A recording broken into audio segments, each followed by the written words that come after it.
श्री नवनाथ कथासार अध्याय 10 गहनीनाथांचा जन्म. श्री गणेशाय नम.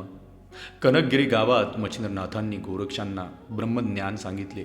तसेच वेदशास्त्रासहित रसायन, ज्योतिष्य, व्याकरण, जलतरण, अश्वारोहण, संगीत, नाट्य, शृंगार, मीमांसा, पंचकाव्य व अस्त्रादिक सर्व विद्यांचे ज्ञान देऊन शाबरी कवित्वही शिकवले. शाबरी मंत्राच्या प्रभावाने समस्त देवतांना आवाहन करून गोरक्षांना त्यांच्या पायावर घातले. तसेच सर्व देवता अनुकूल करून देऊन त्यांच्याकडून त्यांना अनेक वर प्राप्त करून दिले.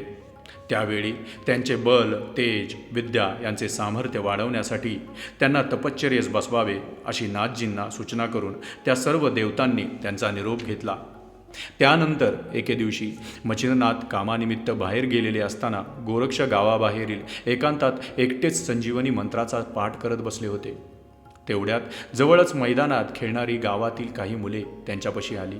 त्यांच्यापैकी एकाने हातातील ओल्या मातीचा गोळा त्यांच्यासमोर धरला व म्हणाला, याची बैलगाडी बनवून द्या.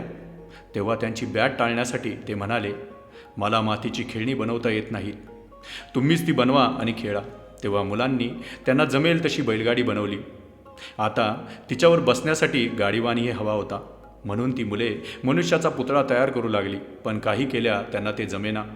निरुपाय होऊन ती मुले पुन्हा त्यांच्याकडे आली व आम्हाला मातीच्या गोळ्याचा एक लहानसा माणूस बनवून तरी द्या ना, असे विनवू लागली. त्यांना त्यांचे मन मोडवेना, म्हणून त्यांनी मातीचा पुतळा तयार करायला घेतला. त्यावेळी एकीकडे पुतळा तयार करत असताना गोरक्ष संजीवनी मंत्रही म्हणत होते. त्याच्या प्रभावाने तो कर्दम्य पुतळा पंचमहाभूतांच्या तत्वांनी व्याप्त झाला. त्या देहात अस्थि, मांस, रक्त उत्पन्न होऊन त्वचाही आली. अवयव सजीव दिसू लागले आणि त्याच संधीत करभाजन नारायणांनी जीवरूपाने त्यात संचार केला. त्यामुळे तो पुतळा जिवंत होऊन तिथे खरोखरच बालक निर्माण झाले. ते आपल्या स्वभावाला अनुसरून मोठ्याने रडू लागले. ही त्यांची अद्भुत करणी पाहून मुले घाबरली व भूत भूत असा बोभाटा करत सैरावैरा पळत सुटली.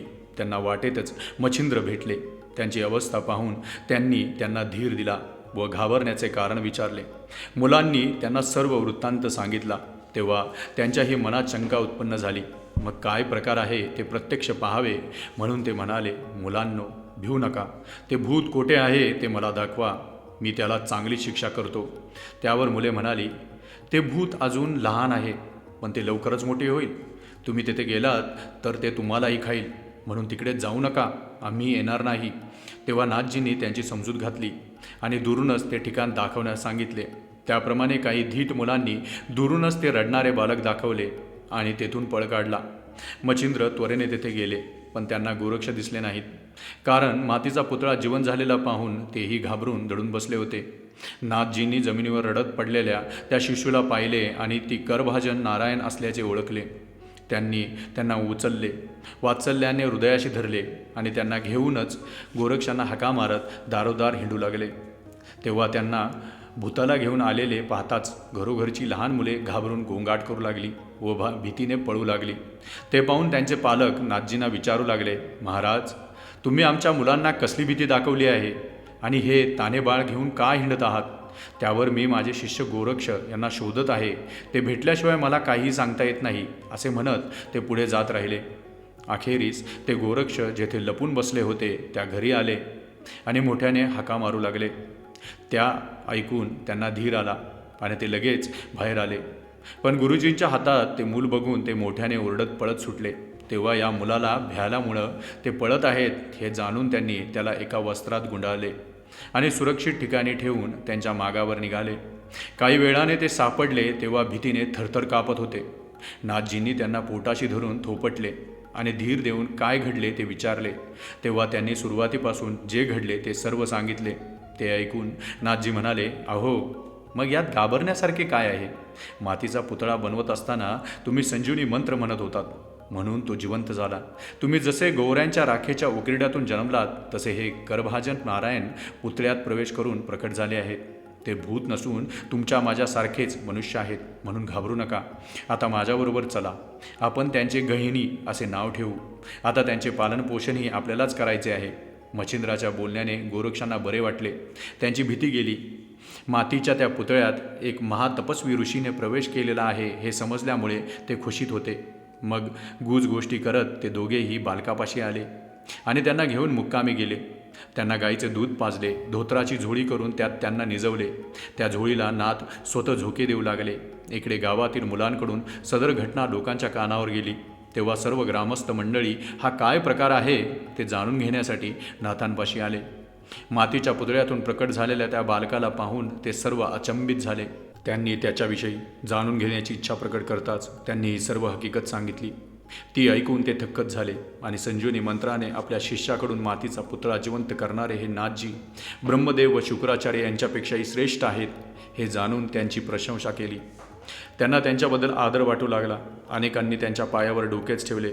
त्या समयी त्यांच्यापैकी काहींना विचारले, महाराज, या मुलाच्या बाबतीत आपण काय ठरवले आहे? ते म्हणाले, मी यांनाही माझ्याबरोबर नेणार आहे. जसे माझे गोरक्ष तसे हे. त्यावर ग्रामस्थ म्हणाले, नाथजी, आपल्या अंगी सर्व योग्यता आहेत, पण तरीही या बालकाचा सांभाळ करणे आपल्याला शक्य होणार नाही असे आम्हाला वाटते. त्यात अनेक कष्ट आहेत. शिवाय हे पुरुषाचे काम नाही. यांच्यामुळे प्रवासात तुम्हालाही त्रास होईल. म्हणून तुम्ही यांना एखाद्या बाईच्या हवाली करा. ती यांचे चांगले संगोपन करील. यांची धर्माची आई होईल. मच्छिंद्रनाथांना त्यांचे म्हणणे पटले. ते म्हणाले, ठीक आहे, पण यांना कोणाकडे सांभाळायला देऊ? ग्रामस्थ म्हणाले, नाथजी, आमच्या गावात मधू आणि गंगाबाई नावाचे एक सुखवस्तू, प्रेमळ व शांत स्वभावाचे दाम्पत्य आहे. त्यांना मुलबाळ नाही. आम्हाला त्यांच्याबद्दल सहानुभूती वाटते. म्हणूनच यांना त्यांच्या ओटीत घालावे. ते यांचे आनंदाने संगोपन करतील. तेव्हा सर्वांनीच त्यांच्याबद्दल चांगले शब्द काढले. म्हणून नाथांनी त्या जोडप्याला बोलवून घेतले. त्यांना वस्तुस्थितीची कल्पना दिली.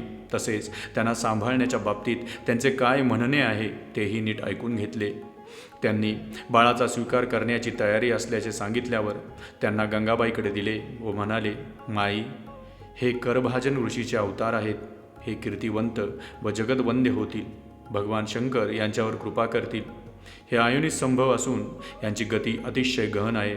म्हणूनच आम्ही यांचे गहनी असे नामकरण केले आहे. पुढे 12 वर्षांनी हे माझे शिष्य गोरक्ष येथे येतील आणि यांच्यावर अनुग्रह करून यांना योग दीक्षा देतील. त्यावेळी तू यांना जगाच्या कार्यासाठी परत दे. तेव्हा गंगाबाई म्हणाली, महाराज, यांना माझ्याकडे देऊन तुम्ही खरोखरच मोठे उपकार केलेले आहेत. पण 12 वर्षांनी तुम्ही यांना घेऊन गेलात तर मी यांची भाडोत्री माताच ठरते. मला स्वतःला अपत्य नाही.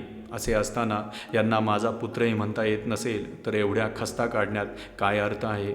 तुम्ही हे बाळ कायमचे तुमचेच आहे असा शब्द द्या, म्हणजे आम्ही चिंतारहित होऊ. आम्हाला खऱ्या अर्थाने यांचा लळा लागेल. आणि बोलता बोलता त्या साध्वीच्या डोळ्यात पाणी तरळले. मातृत्वास आसुसलेल्या गंगाबाईचे म्हणणे नाथांना पटले. ते म्हणाले, माई, काळजी करू नकोस. गहनी हे तुझेच पुत्र आहेत आणि तुझेच राहतील.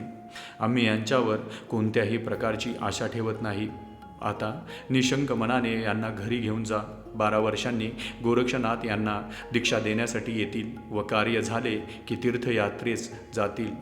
मग त्यांनी बालरूप गहिनींना चिरंजीवी असो असा आशीर्वाद देऊन झोळीतील भस्म त्यांच्या अंगाला लावले आणि त्यांच्या गळ्यात मोहनास्त्र बांधून सर्वांसमक्ष तिच्या स्वाधीन केले. तिने त्यांना ममतेने हृदयाशी धरले आणि आनंदाने घरी गेले. तेथे थाटात बारसे करून त्यांचे गहनी हेच नाव ठेवले. त्यानंतर काही दिवसांनी गावकऱ्यांचा निरोप घेऊन मच्छिंद्रनाथ तीर्थयात्रेस निघाले. मार्गामध्ये त्यांना गोरक्षांची अनेक प्रकारे परीक्षा पाहिली. त्यातून ते अजूनही अज्ञानी आहेत, चंचल वृत्तीचे आहेत हे त्यांच्या लक्षात आले. मग त्यांची अधिक तयारी करून घेण्याच्या उद्देशाने त्यांना तपश्चर्येस बसवण्याचे ठरवले आणि बद्रिक आश्रमाच्या दिशेने निघाले. अध्याय 10 समाप्त.